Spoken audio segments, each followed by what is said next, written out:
ખાસ કરીને જોવા જઈએ તો છેલ્લા ઘણા સમયથી ગુજરાત અને ભારત દેશમાં એવું કહેવામાં આવે છે કે નારી વંદના મહિલા સશક્તિકરણના નારા આપવામાં આવે છે, બેટી બચાવો બેટી પઢાઓના નારા આપવામાં આવે છે, પરંતુ નારી વંદનાની વાત કરતી ભારતીય જનતા પાર્ટી, મહિલા સશક્તિકરણની વાત કરતી ભારતીય જનતા પાર્ટી એ ખરેખર રીતે મહિલાઓ સાથે કયું કૃત્ય કરે છે એ તમારે જોવું હોય તો ગોંડલની ભૂમિ ઉપર આવીને તમે જોઈ શકો છો કે ગુજરાતની નારી, આ દેશની નારી ને કઈ રીતે પ્રતાડિત કરવામાં આવે છે, કઈ રીતે એની ઉપર હુમલાઓ કરવામાં આવે છે. અને આપણે ગુજરાતના ગૃહ રાજ્યમંત્રી હર વખતે એવું કહે છે કે કોઈ પણ ચમરબંધીને છોડવામાં નહીં આવે.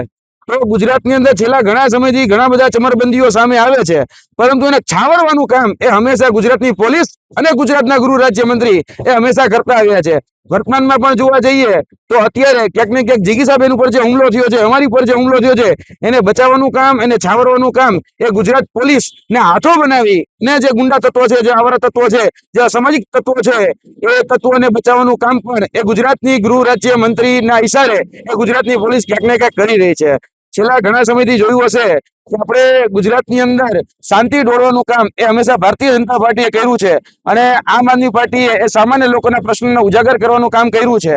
આવનાર દિવસોની અંદર આપણે બધા જ જાણીએ છીએ કે મહિલા સશક્તિકરણ માટે 8 માર્ચનો દિવસ એ આવી રહ્યો છે. આવનાર થોડા દિવસની અંદર ગોંડલની અંદર કહી શકાય કે જિગીસાબેનના સમર્થનમાં એક મહા જનસભાનું પણ એક મોટું આયોજન કરવાની પણ અમારી સંપૂર્ણ તૈયારી છે. એટલે કે આવનાર દિવસોની અંદર માર્ચ મહિનાની શરૂઆતમાં જ અમે જિગીસાબેન માટે અને ખાસ કરીને ગુજરાતની જે નારીઓ છે, ગુજરાતને નારીઓને જે વાયદા વચનો પ્રલોભનો જે ભૂતકાળમાં આપવામાં આવ્યા હતા, એ ઘણી બધી પ્રકારે જોવા જઈએ તો એ વાયદા વચનો ત્યાં સુધી પૂરા કરવામાં નથી આવ્યા. અને જે મહિલા ઉપર જે હુમલો થયો છે, એટલે કે જિગીસાબેન પટેલ ઉપર જે હુમલો થયો છે, એટલે કે ભાઈ જે લોકો પછી જે ભાષામાં સમજે છે એને એની ભાષામાં અને એને એની ભૂમિ ઉપર એટલે કે ગોંડલની ભૂમિ પર જવાબ દેવામાં આવશે. ખાસ કરીને જોવા જઈએ તો છેલ્લા ઘણા સમયથી ગુજરાતની અંદર જે ભેળસેળ યુક્ત દૂધ કે અન્ય કોઈ પણ ચીજ વસ્તુઓ જે છે એ બેફામ અને બેલગામ મળી રહી છે, તેની ઉપર અંકુશ કરવા માટે અને તેની ઉપર લગામ કસવા માટે અમારા દ્વારા ગુજરાતની અંદર 10,000 લીટર દૂધ જે હનુમાન ખીજડીયાથી નીકળી અને બાયડની અલગ અલગ જે 4 ડેરીઓમાં ઠલવાતું હતું, સહકારી ડેરીઓમાં, એ સહકારી ડેરીઓની અંદર જ્યારે દૂધ ઠલવાતું હતું એને ઉજાગર કરવાનું કામ અમારા દ્વારા કરવામાં આવ્યું. તો જેના પેટમાં તેલ રેડાણું અને ખાસ કરીને જે આવા ધંધાઓ એટલે કે કહી શકાય કે મિલાવટ અને મિશ્રણ કરવાના જે ધંધાઓ કરતા હતા, ખાસ કરીને જે મિશ્રણ જે કરવામાં આવતું એમાં જોવા જઈએ તો બીફ ટેલો એટલે કે ગાયની ચરબીનું માંસનું તેલ અને તેની સાથે સાથે જે પીગ છે એટલે કે ડુક્કરની ચરબીનું તેલ એ એમાં ઉમેરવામાં આવતું હતું, યુરિયા ખાતર ઉમેરવામાં આવતું હતું, ડિટર્જન્ટ ઉમેરવામાં આવતું હતું, અને આ પ્રકારનું ભેળસેળ કરી અને સામાન્ય નાગરિકોને ભારતીય જનતા પાર્ટીના ઈશારે આ ઝેરી દૂધ પાવાનું કામ એ ક્યાંક ને ક્યાંક ચાલી રહ્યું હતું. અમે એને રોક્યું, એની ઉપર જનતા રેડ કરી. જ્યારે અમે જનતા રેડ કરી ત્યારે અમારી ઉપર એ જ આવારા તત્વો દ્વારા હુમલો કરવામાં આવ્યો, અને અત્યારે પણ એની ઉપર કહી શકાય કે જે કાયદાકીય શકંજો કસાવો જોઈએ એ હજી સુધી શકંજો કસાણો નથી.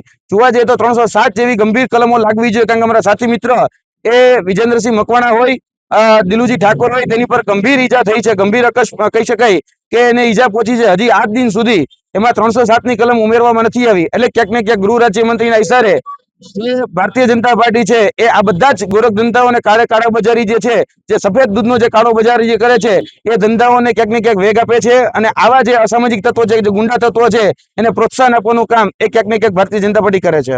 આપણે જોવા જઈએ તો ગુજરાતની અંદર 2 કાયદા છે, અને એમાં ખાસ કરીને ન્યાય નીતિ સૌ વિપક્ષને, સત્તા પક્ષને સૌ માફ. આ હકીકત છે. કારણ કે ગુજરાતની અંદર તમે વિપક્ષમાં તરીકે કામ કરતા, એટલે હું આમ આદમી પાર્ટી તરીકે જિગીસાબેન આમ આદમી પાર્ટીના એક આગેવાન તરીકે જ્યારે કામ કરી રહ્યા છે, ત્યારે એની ઉપર જ્યારે હુમલો થાય છે, અને હુમલાની રાજનીતિ એ કરે છે, આપણે બધા જ જાણીએ છીએ કોના દ્વારા કરવામાં આવે છે. એ ભારતીય જનતા પાર્ટીના જે અસામાજિક તત્વો છે, ભારતીય જનતા પાર્ટીના જે નેતાઓ છે, એના દ્વારા જ એ અત્યારે હુમલાઓ કરવામાં આવે છે. છતાં પણ એને છાવરવાનું કામ, એને બચાવવાનું કામ એ ભારતીય જનતા પાર્ટી કોઈને કોઈ પ્રકારે કરે છે. અને છેલ્લા ઘણા સમયથી પોલીસ જે છે એ પોલીસનું બેવડું વલણ પણ આપણી સામે આવ્યું છે. બેવડી નીતિ એ પોલીસની પણ રહી છે કે જ્યારે સત્તા પક્ષના કોઈ પણ નેતા ઉપર જ્યારે ગુનો નોંધવાનો હોય ત્યારે પોલીસ જે છે એ મીંદડી બની જાય છે, અને જ્યારે વિપક્ષના નેતા ઉપર ગુનો નોંધવાનો હોય ત્યારે સુરા બની જાય છે. એટલે આ બેવડી નીતિ, બેવડા માપદંડો, બેવડા જે દોગલી નીતિ જે છે એ દોગલી નીતિનો ભોગ આજે ક્યાંક ને ક્યાંક ગુજરાતની સામાન્ય જનતા પણ બની રહી છે. અને અત્યારે જિગીસાબેન પટેલ ઉપર હુમલો થયો છે, તો જિગીસાબેન પટેલમાં પણ જોવા જઈએ તો ગંભીર રીતે ઈજા એને પહોંચી જ છે. હવે ગંભીર ઈજા પહોંચી છે, અત્યાર સુધી એની પર 307 કલમ જે છે આઈપીસી અંતર્ગત, બીએનએસ અંતર્ગત 109B તો હજી સુધી એ કલમ લેવામાં નથી આવી અને એવું કહેવામાં આવે છે કે ભાઈ આમાં ખાલી જસ્ટ મારામારીની જે કલમ છે મારામારીની કલમ ઉમેરવામાં આવશે એટલે કોના ઈશારે અને કોને બચાવવાના કૃત્ય એ કરી રહી છે પોલીસ એ પણ આવનાર દિવસોની અંદર એ કહી શકાય કે આમ આદમી પાર્ટીની જે મહિલા વિંગ છે એ તમામ પ્રકારના ખુલાસાઓ આવનાર દિવસોની અંદર ગોંડલની ભૂમિ ઉપરથી એક જે મહાસંમેલન જે મહાન આગાસ થવાનો છે એના ઉપરથી ઘણા બધા ખુલાસાઓ પણ થશે. બેન, હંમેશા જોવા જઈએ તો સામે પક્ષે હોય સત્તા સામે સંઘર્ષ કરતા હોય એટલે ક્યાંક ને ક્યાંક આ રીતે હેરાન કરવાના કનડગત કરવાના કહી શકાય કે કિન્નાખોરી રાખી અને દબાવવાના પ્રયાસ થતા હોય છે. પરંતુ આપના પ્રતિષ્ઠિત માધ્યમથી અમે કહેવા માંગીએ છીએ કે અમે કોઈ પણ એ હુમલાઓથી ડરતા નથી. જેને જે કરવું હોય એ કરી લે. બાકી અમારી જે રાજનીતિ છે એ કામની રાજનીતિ છે, અમારી છે મુદ્દાની રાજનીતિ છે. સામાન્ય નાગરિકોના પ્રશ્નો ઉઠાવવા માટે જિગીસાબેન પટેલ એ વોર્ડમાં ગયા હતા અને અહીંયાની મહિલાઓ જે છે મહિલાઓ દ્વારા એને બોલાવવામાં આવ્યા હતા. એ જ રીતે સામાન્ય નાગરિકોના પ્રશ્ન એ અમે અવારનવાર ઉઠાવતા હોઈએ છીએ. જે લોકો અમને તોડવાનો પ્રયત્ન કરે છે, જે લોકો અમને મજબૂર કરવાનો પ્રયત્ન કરે છે, એને પણ આપના માધ્યમથી કહેવા માંગીએ છીએ જેટલો અમને તોડવાનો કે મરોડવાનો પ્રયત્ન કરશો એના કરતા ડબલ મજબૂતાઈથી અમે આગળની લડાઈ જે છે એ લડવાના છીએ. ખાસ કરીને બેન મેં કીધું એમ કે ગુજરાતની અંદર બે કાયદા ચાલે છે. એક સત્તા પક્ષ માટેનો કાયદો અને વિપક્ષ માટેનો કાયદો. સત્તા પક્ષ માટેનો જે કાયદો છે એમાં બધાને છાવરવામાં આવે છે અને વિપક્ષ માટેનો કાયદો જે છે જેમાં કોઈ જ પ્રકારના ગંભીર ગુના ન હોય છતાં પણ એને ગંભીર ગુનાઓની અંદર ફસાવી દેવામાં આવે છે.